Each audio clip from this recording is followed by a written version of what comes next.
根據到這金融聯合電信中心上蓋新的數據指出，講這10年來呢，個人貸款的總人數對2016年底465.4萬人增加到去年516.6萬人，平均4個至5個人就1個人負債，就個人的貸款金額也對289萬元增加到465.7萬。有專家是認為講呢，大股東咧看大企。真濟人呢會用這厝貸款，甲這錢投入去股市。那陣這股市有一天跌落來，真有可能會攏總烏有去。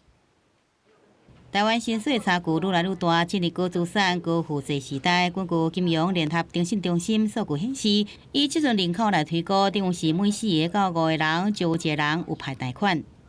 有做一些小額的貸款在身上，對，信貸的為主，相對會做更保守，可能 ETF 的那些操作為主。有貸，就是要布局長線啊，就是趁現在還年輕，趕快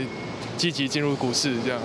對數據來看，台灣人負債規模近10年來正在快速成長，個人貸款總人數對2016年的465萬4千人增加到去年516萬6千人，個人貸款平均金額是對289萬4千塊增加到465萬7千塊，等於10年來增加超過176萬。由最近台股若衝上4萬點，加權指數也一直創下新高的紀錄。專家指出，有不少少年人將原本想要買厝的頭期款投到股市來投資，出現大房屋貸款入股市的情況，市場已經轉變真多。房屋貸款加上房屋貸款淨貸到入股市，也有股票融資，用真少的本金操作，也是車的貸款，也是信用貸款，也是信用卡。四種貸款做伙，不過這款面臨的資本風險，親像股市若落落來，融資對繳被逼未過，現金來源轉去，股市房屋相殺，資產求水這風險。世代同堂已經把我們這個房市，它是一個居住的行為，變成一個。這個拿來做